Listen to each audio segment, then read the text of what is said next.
Hey guys, welcome back to another episode of Learn Network Devices. In this episode, we'll be talking about one of the most common network devices out there called a bridge. So let's jump right into it. The first thing we need to talk about when discussing any type of networking device is what is it? A bridge is basically like a man in the middle between two or more networks. It allows devices on one network to communicate with each other and to communicate with devices on another network. The reason why I say it's like a man in the middle is because it sits between the two networks and forwards traffic back and forth between them. You can also think of it like a really simple router, but we'll talk more about that later on in the video. So let's take a look at an example here. We have two different networks on our left-hand side. One is 192.168.1.0 and the other is 192.168.2.0. Now we have a computer on each network and we want to allow those computers to communicate with each other. Well, all we have to do is set up a bridge between the two networks and now our computers can communicate with each other even though they're on different networks. But you might be asking yourself, why would I want to do this? Why would I use a bridge? Well, let's take a look at some reasons why someone might use a bridge. The first and probably the most common reason why someone would use a bridge is to join two or more similar networks together. And by similar, I mean they have the same subnet mask.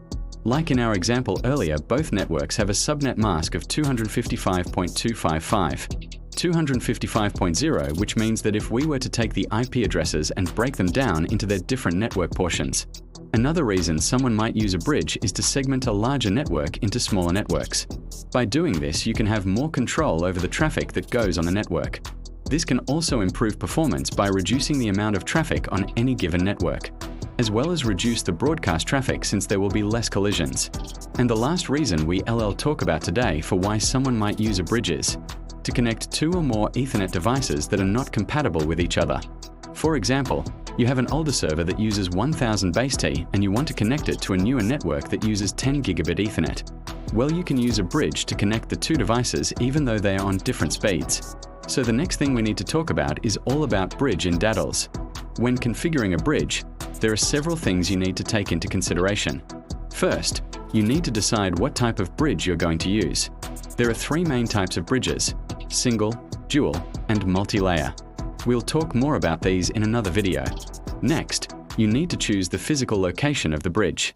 You want to place the bridge in a location that will allow all the devices on the network to communicate with each other. You also want to make sure that the bridge is protected from physical damage.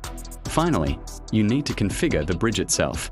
This includes setting the IP address, subnet mask, default gateway, and any other necessary settings. Now let's take a look at how a bridge works. When a bridge is first powered on, it creates two separate broadcast domains. These domains are separated by the bridge's MAC address. Any device connected to one side of the bridge can only communicate with devices on the other side through the bridge itself. To forward a frame, the bridge first examines the destination MAC address. If the bridge has a mapping to the destination device, the frame is forwarded to that device. If the bridge does not have a mapping to the destination device, the frame is flooded to all ports except the one it came from.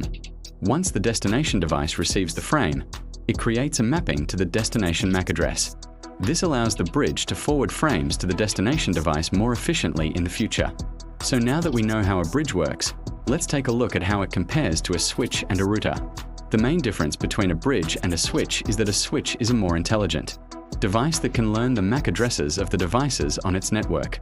This allows the switch to forward traffic more efficiently than a bridge. However, bridges are typically less expensive than switches. The main difference between a bridge and a router is that a router is a more advanced device that can route traffic between different networks. Routers also have the ability to perform network address translation, or NAT, which allows multiple devices on a private network to share a single public IP address. Bridges, on the other hand, do not have these capabilities. Let's take a look at the different types of bridges now. A single-layer bridge is the simplest type of bridge.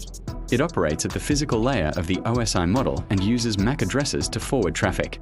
A dual-layer bridge operates at both the physical layer and the data link layer of the OSI model.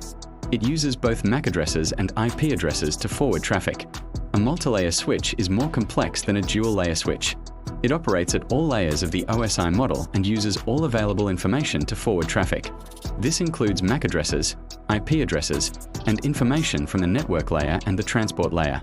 Finally, let's talk about the different protocols that bridges use. The most common protocol used by bridges is the Spanning Tree Protocol, or STP. STP is used to prevent loops in the network. A loop occurs when there are multiple paths between two devices. This can cause network traffic to become unstable and unreliable. STP works by blocking or disabling certain ports on the bridge, which prevents the formation of loops. Well, that about wraps it up for this episode of Learn Network Devices. I hope you learned something new and found the information useful. If you did, don't forget to hit the thumbs up button below to let me know. And if you haven't already, be sure to subscribe to my channel so you don't miss out on any future videos. Thanks for watching and see you in the next video. Hey, I hope you're enjoying this channel so far, and I hope you've learned a thing or two. If you want to help support this channel, there are a few ways you can do that. Number 1, you can become a monthly or yearly subscriber. By doing that, you get access to our private Discord server where you can chat with other tech enthusiasts and learn even more about computer networking. You can also earn badges and emojis exclusive to our subscribers. And the best part is I rely on your support to keep this channel going. So by supporting this channel, you're helping me to make even more great videos for everyone. Thank you so much for watching, and I'll see you in the next video.